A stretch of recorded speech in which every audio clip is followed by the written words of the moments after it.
Welcome back to Poker Tonight, brought to you by UB.net. We are now joined by a familiar face and friend of the program, Jeff Madsen. Jeff, thanks for being here, man. Good to be here. Now, Jeff, we're going to kick things off. Earlier in the show, we were talking about sort of the youngest poker pros, who's coming up, who's sort of a force in the game.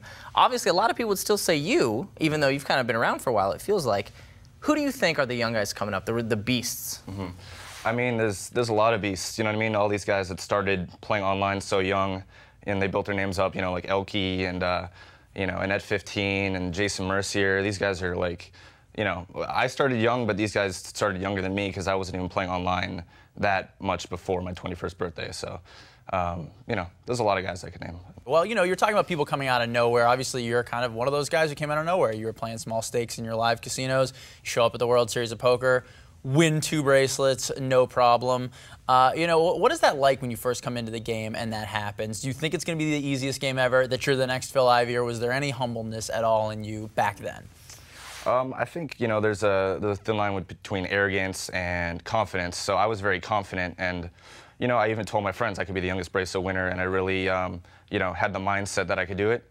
And then, you know, I think after you do something like that, it's kind of, it can be overwhelming, and maybe, you know, ego gets in the way, or you try and live up to expectations. So, you know, that's what the last few years have been about, is just getting comfortable with being on the circuit and not being, you know, over arrogant, just being confident and trusting your reads and stuff like that. And in between wins, you of course launched a major rap career on Poker Road. Your raps, I mean, you're definitely a respected player in the game, but I think your rapping in between kind of kept your profile high. So who are some of your rap influences other than, you know, Eminem and Vanilla Ice? Yeah, I mean, Eminem was a big one, obviously, like Jay-Z when it comes to just style and everything. And, you know, I'm like a lot of underground stuff, like atmosphere kind of stuff. And, you know, I'm not like saying these are my influences, like I'm as good, or like, you know, I get a lot of hate for that too, but I feel like it's the same kind of thing. Like everyone starts off somewhere, and rap is the kind of thing where it's kind of goofy if you're not, you know, that good yet, you know, when you're getting better, so. Well, speaking of, is there any way that we can get you to bust a little freestyle for us? You know, Joanna Krupa got up and danced with me last week, so you got to be brave on the show when you come on. Yeah, I never stop. I'm sitting with Scott Huff and my man 7th Bach. Yo, you go deep in every tournament, but you need to learn a bit from your dad, Barry G. Scary Lee, he's the best poker player I've ever seen. Because Scott Huff probably got bluffed. Why is he hosting a poker show? He's not tough. He's probably the worst player ever. Say your prayers, I'm too clever. Madsen, assassinate, lacerate. I'm going to show you how I can just rap, then wait. Take it back to you, that's it. That's a little slice. Bravo. I'm not really a fan of the subject matter. Do you just clap? Do you golf clap for rappers? I don't think that's what we're supposed to do. Nice, very nice. Well, now we're going to put you on the clock. I think that was fantastic. You get the Poker Tonight rap trophy, but we have another trophy people have been playing for here, and it is called the Poker Tonight On the Clock trophy. The way it works is you have 60 seconds to answer as many questions as possible. And if you don't want to answer a question, or you can't answer the question, you can say fold.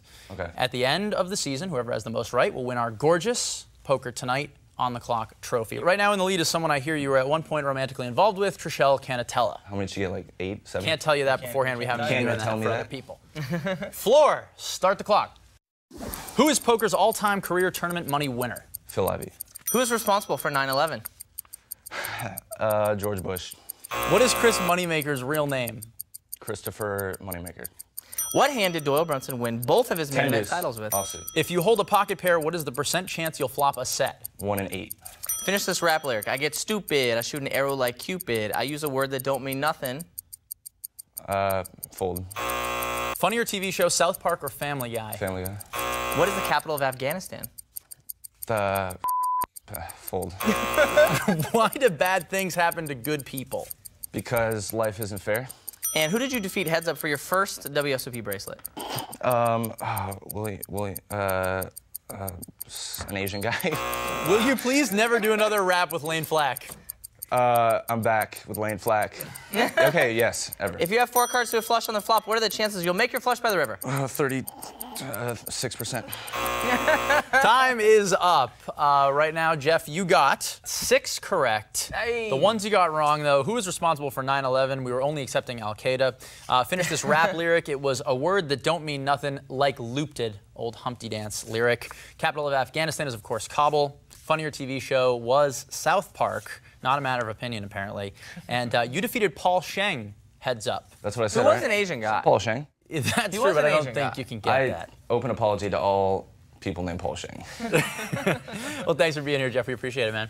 Yeah, no problem. Thanks. When we come back, we'll answer some of your reader mailbag questions, and Dana Workman will go over the hottest internet chatter with P2N Online right here on Poker2Nite.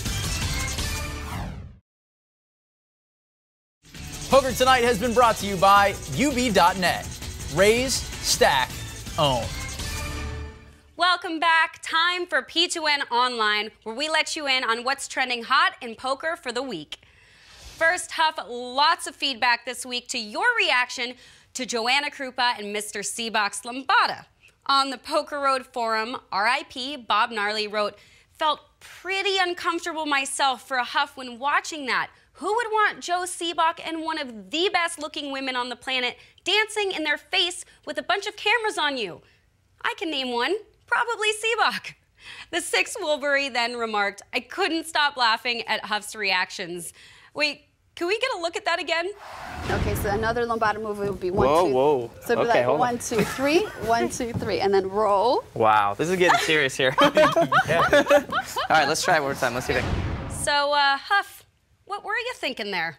I just thought I could do a little better than Joanna. Okay, moving on. Stop the presses. Mike, the mad genius of Poker Caro, is now on Twitter. His first and only tweet thus far.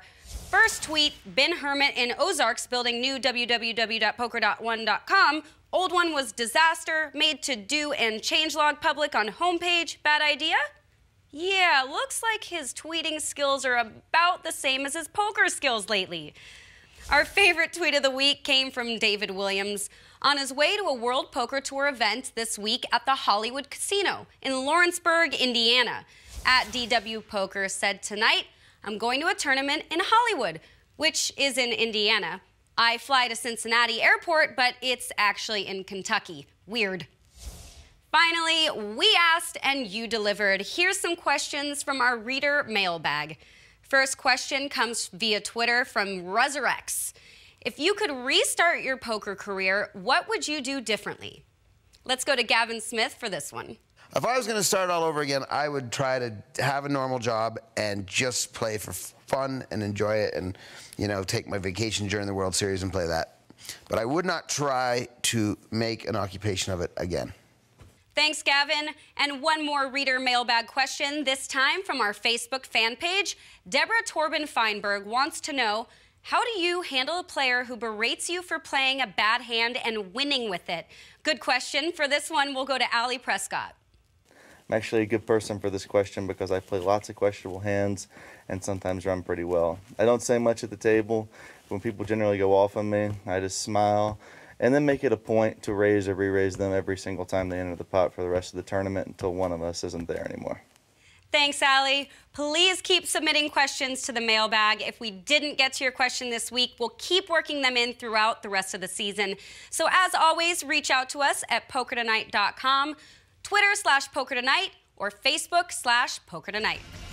And that's it for Poker2Nite this week. Tune in next Wednesday, same time, same channel, where we'll feature Liv Worry, fresh off her Maxim photo shoot, as our latest girl of poker. Until next time, we leave you with this.